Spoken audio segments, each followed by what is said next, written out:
ঠিকাদারের কাছে যাবে, এখন ঠিকাদারের কাছে পাওয়াই যায় না।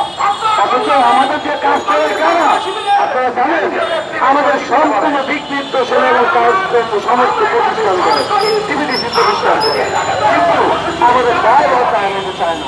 আমাদের খাতাতে পারবে যে দায়ভার নিতে পারবে, কারণ যখন ঠিকাদারের সাথে তাদের শুধু দর্শক আমরা দেখতে পাচ্ছি জাতীয় প্রেস ক্লাবের সামনে আউটসোর্সিং কর্মচারী কল্যাণ পরিষদ একটি মানববন্ধন করছে এবং তারা জাতীয় প্রেস ক্লাবের সামনে একটি ব্যানার ধরে দাঁড়িয়েছে, আমরা দেখতে পাচ্ছি।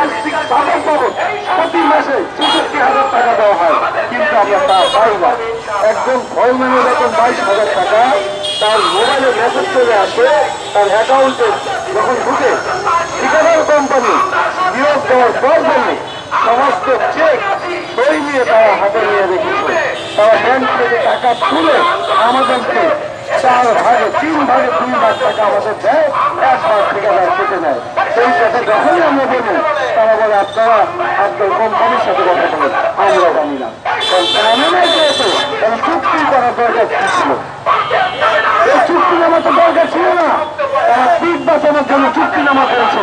অথচ বলে আপনারা তো আমাদের কমপ্লেন দেন না, যখন কমপ্লেন দিতে যাই কমপ্লেন তারা নেয় না। আমি একজন লাইনম্যান, আমার বেতন ২০,০০০ টাকা পাই ১৩,০০০। আমিও অ্যাক্সিডেন্ট করেছিলাম, কিন্তু ৩১ টাকাও ঠিকাদারের থেকে আমি পাইনি। আমার ভাইয়ের টাকা দিয়ে আমার চিকিৎসা করেছে। প্রতিষ্ঠানের কাছে যখন গেছি, প্রতিষ্ঠানেও আমাকে একটি সাহায্য করেনি। আমার একটি ভাই মারা গেলে একটি টাকাও আমরা পাইনি।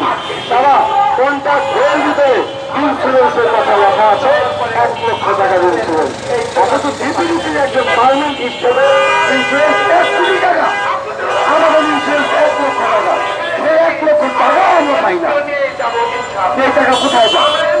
প্রত্যেক মাসে ১,০৭৬ জন লোক ডিপিডিসিতে হাউস টেকনিশিয়ান আছে আমরা।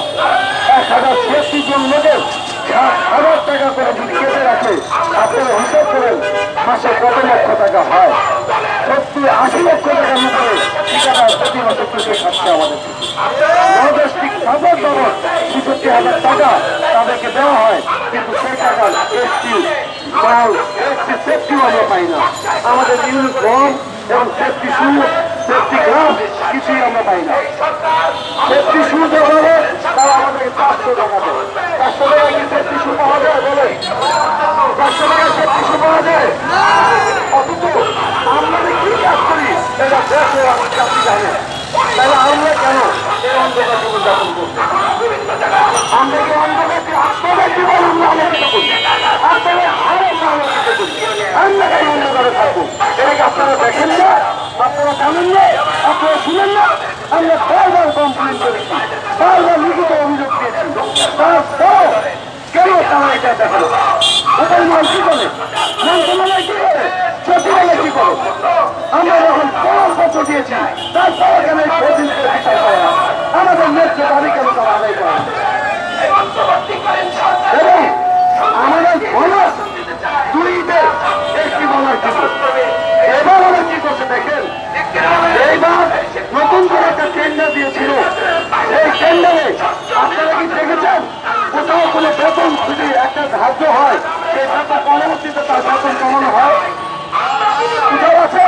কোনো প্রতিষ্ঠানে কোনো ইয়ে আছে, সরকারি নীতিমালা আছে যে বেতন আমার ২০,০০০ দেওয়া হবে, সেখান থেকে ১৯,০০০ দিবে, বাড়বে অথবা কমবে না।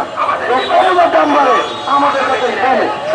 এবার টেন্ডারে তারা যে নিয়ম করেছে, একজন ফোরম্যানের বেতন ছিল ২২,০০০, এখনকার টেন্ডারে দিয়েছে ২১,০০০। একজন লাইনম্যানের বেতন ছিল ৩০,০০০, তার বেতন হচ্ছে ১৯,০০০।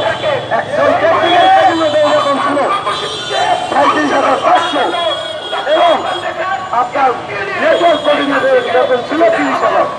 টেকনিক্যাল কোঅর্ডিনেটরের বেতন এবং নেটওয়ার্ক কোঅর্ডিনেটরের বেতন একই নিম্ন দেওয়া হয়েছে। কোনো জায়গায় আছে সিনিয়র জুনিয়র বেতনে এক নিয়ম হতে পারে? এই ব্রিটিশ সরকারের যেই লোক আছে, দালালেরা আছে, সেই দালালেরা এই সরকারকে বিভ্রান্ত করার জন্য এবার টেন্ডারে অনিয়ম করেছে।